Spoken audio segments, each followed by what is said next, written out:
नमस्कार साथियों, कैसे हैं आप सब।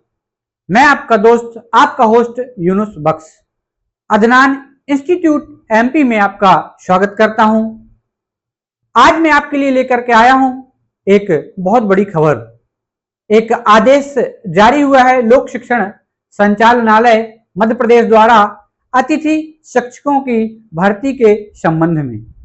इसमें सबसे ज्यादा फायदा होने वाला है उन अतिथि शिक्षकों का जो इस वर्ष विद्यालय में कार्य नहीं कर रहे हैं और उनमें से विशेष वर्ग 3 में कार्य करने वाले इच्छुक साथियों का। ऐसा क्यों बोला मैंने, चलिए आदेश पढ़ते हैं, इसके बाद मैं बताता हूं वर्ग 3 वालों के साथ क्या होने वाला है। आपको धोखा मिला है या मौका मिला है, देखिए इस आदेश के बाद। लोक शिक्षण संचालनालय मध्य प्रदेश, भोपाल, दिनांक 2/8/2025 को जारी हुआ आदेश। समस्त संभागीय संयुक्त संचालक मध्य प्रदेश, समस्त जिला शिक्षा अधिकारी मध्य प्रदेश, समस्त विकासखंड शिक्षा अधिकारी और मध्य प्रदेश, समस्त संकुल प्राचार्य हाई स्कूल एवं higher secondary school Madhya Pradesh. विषय क्या है आज का?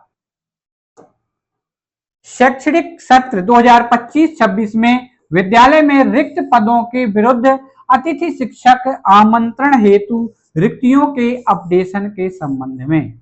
अपडेशन मीन्स विद्यालय में जो पद हैं वह शो नहीं हो रहे थे, उसके संबंध में आदेश है। संदर्भ संचालनालय का पत्र क्रमांक 199 दिनांक 26/6/2025, उसके विरुद्ध यह आदेश है। दूसरा,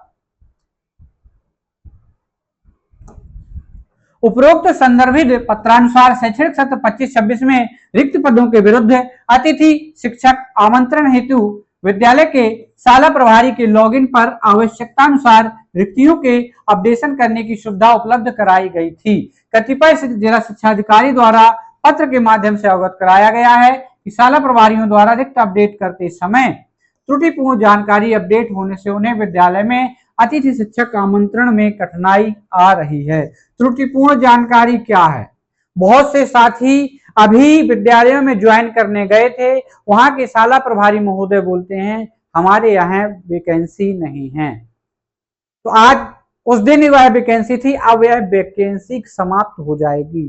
कुछ विद्यालय ऐसे थे पहले उनमें पद शो हो रहे थे, बाद में उनके पद विलोपित हो गए थे और वास्तविक स्थिति यह है वहां पर कर रहे अतिथि शिक्षक या नियमित शिक्षकों ने विद्यालय छोड़ दिया। नियमित शिक्षकों का स्थानांतरण या रिटायरमेंट हो गया और अतिथि शिक्षकों ने कुछ ने विद्यालय छोड़ दिया, सेल्फ रिलीफ से स्वयं छोड़ दिया।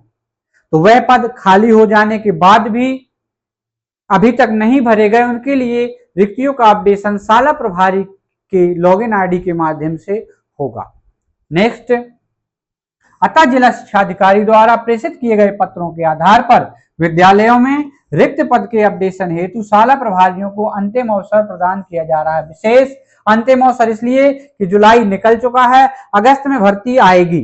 अभी इसकी डेट के बाद हो सकता है 6, 7 या 8 तारीख से चॉइस फिलिंग हो, चॉइस फिलिंग चलती रहे। हमें 15 अगस्त के आगे पहले या बाद में ज्वाइनिंग मिल सकती है, याद रखिए। अभी एक नया आदेश पुनः आएगा 6 तारीख को, उसमें आपकी चॉइस फिलिंग की डेट होगी।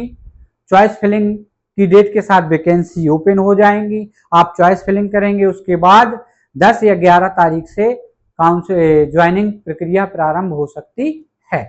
पिछली वीडियो में मैंने बताया था कि वैकेंसी बहुत जल्द आने वाली है, यह आपके सामने है। शाला प्रभारी अतिथि शिक्षक आमंत्रण हेतु रिक्तियों के अपडेशन की कार्यवाही पोर्टल एजुकेशन पोर्टल नंबर 3 पर दिनांक 2/8 से 5/8/25 तक करें। तो 2 को तो आदेश शाम को आया है इसीलिए, और आज अवकाश का दिन यानी कि 4 और 5 2 दिवस यह प्रक्रिया चलती रहेगी। शैक्षणिक सत्र 25-26 में अतिथि शिक्षक आमंत्रण हेतु विद्यालय में नियमित शिक्षक के अनुपलब्ध होने की स्थिति में पोर्टल पर प्रदर्शित रिक्ति पदों के विरुद्ध अतिथि शिक्षक आमंत्रण हेतु वास्तविक आवश्यक रिक्तियों की प्रविष्टि करने की कार्यवाही विद्यालय के शाला प्रभारी द्वारा निम्नलिखित आधार पर की जाए। यानी कि नियमित शिक्षक वहां पर उपलब्ध नहीं है, अब पठन पाठन व्यवस्था वहां पर थोड़ा सा डिस्टर्ब हो रही है, इसलिए वहां पर कौन कौन से नियम का पालन करना है। विद्यालय के शाला प्रभारी का यह उत्तरदायित्व होगा कि वह विद्यालय में उपलब्ध कक्षों एवं समय सारणी में कुल कालखंड की संख्या तथा विद्यार्थियों की दैनिक औसत उपस्थिति के आधार पर वास्तविक अतिथि शिक्षकों की आवश्यकता की प्रविष्टि करेंगे। मतलब विद्यालय में कुल कितने सेक्शन हैं और कितने टीचर हैं। एक एक टीचर को 4 या अधिकतम 6 पीरियड देने के बाद यदि कुछ पीरियड शेष रह जाते हैं तभी अतिथि शिक्षक को बुलाना है। ऐसा नहीं 5 कक्षाएं हैं 5 टीचर हैं तो नहीं बुलाना। यदि कुछ विषय विशेषज्ञ न होने की वजह से 6वां पद भी वहां हो सकता है छात्र संख्या के आधार पर। और प्रत्येक नियमित शिक्षक न्यूनतम 4 कालखंड, क्योंकि नियमित शिक्षक को यहाँ 4 कालखंड इसलिए दिए गए हैं कि जो अन्य दस्तावेजी कार्य शासकीय कार्य है और अन्य ड्यूटीज उनकी लगती हैं प्रशिक्षण वगैरह, इसलिए वह न्यूनतम 4 पीरियड और अधिकतम 6 पीरियड तक ले सकते हैं।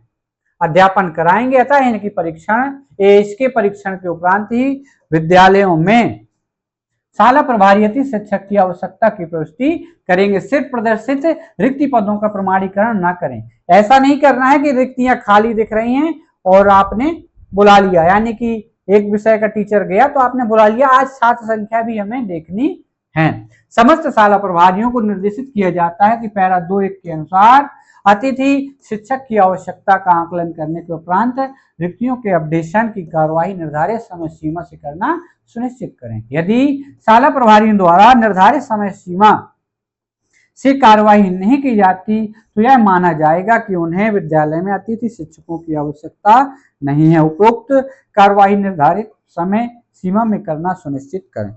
यह आदेश रहा। मैंने शुरू में बोला था वर्ग 3 के अतिथि शिक्षकों के लिए फायदा हो सकता है। क्यों? पिछले आदेश थे कि 75 से अधिक छात्र संख्या होने पर तीसरा पद अतिथि का प्राथमिक शाला में मिलेगा, लेकिन अब जो नए आदेश आ चुके हैं उसमें 60 प्लस या 61 प्लस बच्चे होने पर भी तीसरा पद ओपन हो सकता है। ऐसे बहुत से शाला प्रभारी हैं जहां 65 या 70 बच्चे हैं, वह तीसरे पद की रिक्वेस्ट कर सकते हैं।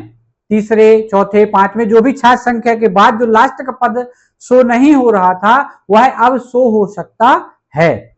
इसलिए, और मैंने अभी एक शब्द और बोला था, अतिथि शिक्षकों के साथ ये धोखा या मौका, यानी कि जो साथी वर्ग 3 की तैयारी कर रहे हैं वह भी सोच समझकर ही विद्यालय का चयन करें, क्योंकि विद्यालय का समय भी अधिक है, आपको अपनी तैयारियां भी करनी है, वर्ग 3 के एग्जाम भी देने हैं, तो आप अपनी यथा व्यवस्था के अनुसार यथाउचित जो भी हो वैसे ही विद्यालय चुनें।